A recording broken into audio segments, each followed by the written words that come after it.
అద్భుతమైన ఆ థిక్నెస్ చూసారా, సౌండ్ మెంటల్ మ్యాడ్ అంతే.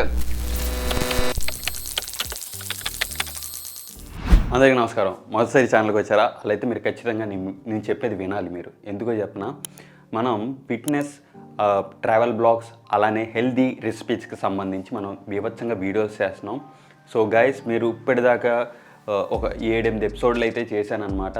ఇది మనది 9వ ఎపిసోడ్ కావచ్చు. సో ఇవాళ ఒక హెల్దీ రెసిపీ, అంటే మనం బయట తినే పిజ్జాకి ఇంట్లో చేసుకునే పిజ్జాకి చాలా డిఫరెన్స్ ఉంది. సో వెరీ క్యాలిక్యులేటెడ్గా నేను మెజర్మెంట్స్తో నేను మీకు ప్రజెంటేషన్ చేసి చూపిస్తున్నాను.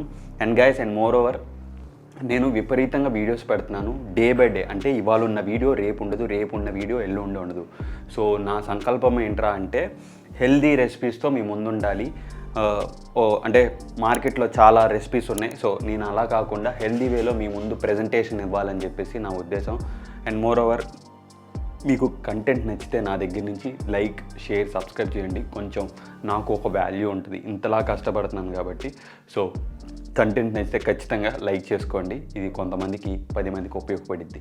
Thank you. Let's go into the video. No maida, no oven healthy recipe పిజ్జాకి స్వాగతం. సో ఫస్ట్ ఆఫ్ ఆల్ ఇలా నాజుగ్గా ఒక కత్తి తీసుకోండి. కత్తి తీసుకుని ఇలా నాజుగ్గా కొయ్యాలి. ఏమేమిటంటే red capsicum, yellow capsicum, green capsicum చాలా చక్కగా ఇలా స్ట్రైట్ సన్నగా కోసుకోండి. కోసుకున్న తర్వాత ఉల్లిపాయలు కూడా ఈవెన్ ఇంతే స్మూత్గా కట్ చేసుకోండి. దాని తర్వాత నేను చీజ్ ఒక 55 గ్రామ్స్, చెడ్డర్ చీజ్ 55 గ్రామ్స్ తీసుకుంటున్నాను. దాంతోపాటు పన్నీర్ ఒక 55 గ్రామ్స్ తీసుకుంటున్నాను. Calculation is very important Bigil. దాని తర్వాత మొజరెల్లా చీజ్, ఇది కూడా 55 కాదు 30 గ్రామ్స్ తీసుకుంటున్నా. వెరీ క్యాలిక్యులేటెడ్గా ఉన్నాను. తర్వాత 3.5 కప్ ఆఫ్ ఓట్స్ అండి, 2 table spoon of whole wheat అండి. దాని తర్వాత 2 టేబుల్ స్పూన్ ఆఫ్ కార్న్ఫ్లోర్, ఒక చిటికెట్ ఉప్పు, మీకు ఎంత తగినంత ఉప్పు వేసుకోండి.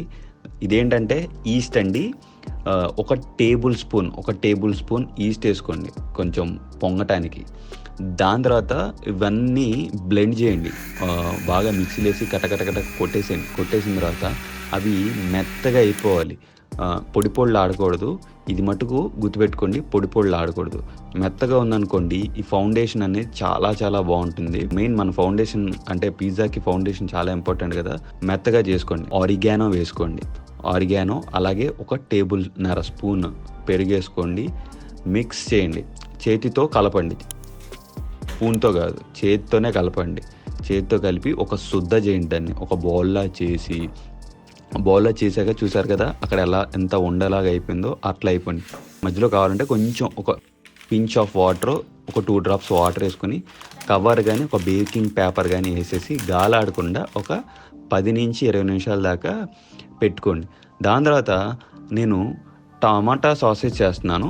సో దేనికిరా, నువ్వు బయట నుంచి టమాటా సాసేజ్ తెచ్చుకోవచ్చు కదా అనుకుంటే కనుక నేను హోమ్ మేడ్ అన్నాను కదండి, హోమ్ మేడ్ లాగే చేస్తాను. ఒక 6 టమాటాలు తీసుకున్నాను. దాని తర్వాత పల్ప్ పక్కన పెట్టుకున్నాను, అది ఎందుకో చెప్తాను. దాని తర్వాత ఇది మెత్తగా ఇలా అయిపోవాలండి. ఇలా అయిపోయి ప్యూర్ లాగా అయిపోయిన తర్వాత టమాటా ప్యూర్ని పక్కకు తీసుకోండి. ఒక బౌల్ తీసుకుని ఒక 5 to 7 ml of olive oil వేసుకోండి. 7 to 8 గార్లిక్, పీల్ చేసిన గార్లిక్ ఉంది కదా, అవి వేసుకోండి. ఆనియన్స్, చాప్డ్ ఆనియన్స్ ఇలా సన్నగా ఏం చేసుకోవచ్చు, లేదా మీకు ఇష్టం వచ్చినట్టు. నేను బేసిక్గా పైన లేయర్ మీద వేస్తున్నాను. సో బేసిక్గా ఏం చేస్తున్నానంటే మరీ ప్యూర్ సాసేజ్ లా కాకుండా ఒక ఇండియన్ సాసేజ్ చేస్తున్నాను. తర్వాత అంతా వేగాక కొంచెం మనం ముందుగా పక్కన పెట్టుకున్న టమాటా సాసేజ్ ఉంది చూసారా, దాన్ని అయితే వేసేసి పెట్టాను. ఇప్పుడు దీంట్లో ఉన్న వాటర్ కంటెంట్ రిమూవ్ అయ్యేంత వరకు వెయిట్ చేయండి. వెయిట్ చేశాక రెడ్ చిల్లీ ఫ్లేక్స్, ఆరిగానో వేసి దాని తర్వాత ఒక చిటికుడు ఉప్పు వేయండి మీ టేస్ట్కి తగ్గట్టు. తర్వాత కొత్తిమీర వేసుకోండి, లేదంటే మింట్ వేసుకోవచ్చు, మీ ఇష్టం. సో ఐ లవ్ కుకింగ్ కాబట్టి ఒక విజువల్ మీకు వేస్తున్నాను, నేను ఎలా చేస్తున్నాను ఏంటనేది.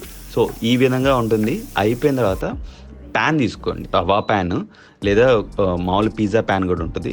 సో మనం ముందుగా దాపెట్టాం కదా, దాపెట్టడం అంటే పక్కన పెట్టాం కదా, దాన్ని తీసుకుని ఆ శుద్ధని తీసుకుని దానిపైన ఆయిల్ వేయండి. అంటే శుద్ధ పైన కదా, ఈ ప్యాన్ మీద వేసాక అది స్ప్రెడ్ అయ్యేంత వరకు వెయిట్ చేయండి. సో ఇప్పుడు మీకు ఇక్కడ ఒక చిన్న డిఫరెన్స్ చెప్తాను వినండి. సో చేతితో వేసేదానికి చపాతీ కర్రతో వేసేదానికి డిఫరెన్స్ ఉంది. సో బేసిక్గా మనం ఎప్పుడు చపాతీ కర్రతో చేసి పెడతాం అనమాట. అసలు ఫస్ట్ టైం అసలు చేతితో చేసి చూద్దాం ఎట్లా ఉండిద్ది ఏంటి అని చెప్పేసి ఫౌండేషన్ అని చెప్పేసి మేము చేసాము. ఒక్కసారి మీకు చపాతీ కర్రతో చేస్తే ఎలా ఉండిద్దో ఒకసారి చూపిస్తాను. మనం చేసుకున్న రెడ్ సాసేజ్ ఉంది కదా, ఆ సాసేజ్ని దీనిపైన వేసుకోండి. ఇప్పుడు మీకు డిఫరెన్స్ కోసం ఈ విజువల్ చూపిస్తాను చూడండి. చపాతీ కర్రతో చేస్తే ఇంత మెత్తగా ఉండిద్ది లేయరు. లేదు నాకు చేతితోనే కావాలి అనుకుంటే కనుక ఈ విధంగా ఉంటుంది లేయరు. సో అదండి. దాని తర్వాత దీనిపైన ఇప్పుడు రియల్ గేమ్ స్టార్ట్ అండి. చీజ్కి నేను నా దగ్గర అది చేస్తారు చూసారు, దాన్ని ఏమంటారు పేరు రాత గుర్తుకు అట్లా. సో అది లేదు నా దగ్గర. నేను ముందు కాంపిటీషన్ సిరీస్లో చెప్పానండి మీకు, నా దగ్గర ఏవైతే అందుబాటులో ఉన్నాయో వాటి వరకు నేను సద్వినియోగం చేసుకుంటాను. రాను రాను నాకు సపోర్ట్ పెరిగిన కొద్దీ నేను స్లోగా అవి ఇంక్రీజ్ చేసుకుంటా పోతాను. లైక్ ఏమంటారు, ఒక డిఫరెంట్గా ఒక ఫుడ్ బ్లాగర్ లాగా, లేదంటే ఒక ఇదిలాగా అంటారు చూసారా, సో అట్లా అనమాట. సో ముందుగా మనం కట్ చేసి పెట్టుకున్న red chilli, capsicum, red yellow అన్నీ వేసేస్తున్నాను. తర్వాత ఉల్లిపాయలు, sweet corn, paneer, చెడ్డర్ cheese, mozzarella cheese ఇవన్నీ వేసేసేసి, సో మేక్ షూర్ ఆ లేయర్ పైన ఉండేటట్టు చూసుకోండి. అంటే మొత్తం అటు పక్కకి వెళ్తే డిఫరెంట్ స్ప్రెడ్డింగ్ అయిపోతుంది. ఎందుకంటే దీనిపైన మనం ఒక కప్పు కప్పుతాం, ఒక మూత పెడతాం, ఒక 10 to 15 minutes స్లో కుక్ చేయండి. స్లో కుక్ చేశాక చూసారు కదా ఏ విధంగా అయిపోయిందో. So that's it guys. మీరు చికెన్ కావాలంటే చికెన్ వేసుకోవచ్చు, పన్నీర్ కావాలంటే పన్నీర్ వేసుకోవచ్చు, డిఫరెంట్ అనమాట. సో ఈ విధంగా ఉంది, చూసారు కదా లేయర్ ఎంత స్మూత్గా ఉందో, ఎట్లా వెళ్ళిపోయిందో. ఓకే, ఫైనల్గా గైస్ మన హెల్దీ రెసిపీ పిజ్జా అయితే అయిపోయింది. ఒకసారి దీన్ని టేస్ట్ చేసి చెప్తాను. కొంచెం క్రంచీగా, అంటే నాకు క్రంచీగా కావాలని చెప్పేసి ఈ విధంగా చేసుకున్నాను. మీకు ఒకవేళ లేయర్ కొంచెం ఫస్ట్ ఫౌండేషన్ వేసాను కదా, కింద లేయరు అది కొంచెం హార్డ్గా ఉంది చూసారా, ఈ లేయర్ ఇలా వచ్చింది. మీకు ఒకవేళ కనుక పెద్దగా కావాలి, లేయర్ కొంచెం పల్సగా కావాలనుకుంటే కనుక మీరు మామూలుగా చేసుకోవచ్చు. తిని చెప్తా ఒక సెకండ్. వారిని అమ్మ ఇంత హెల్తీగా ఉంటుందని నేను అస్సలు ఎక్స్పెక్ట్ చేయరా.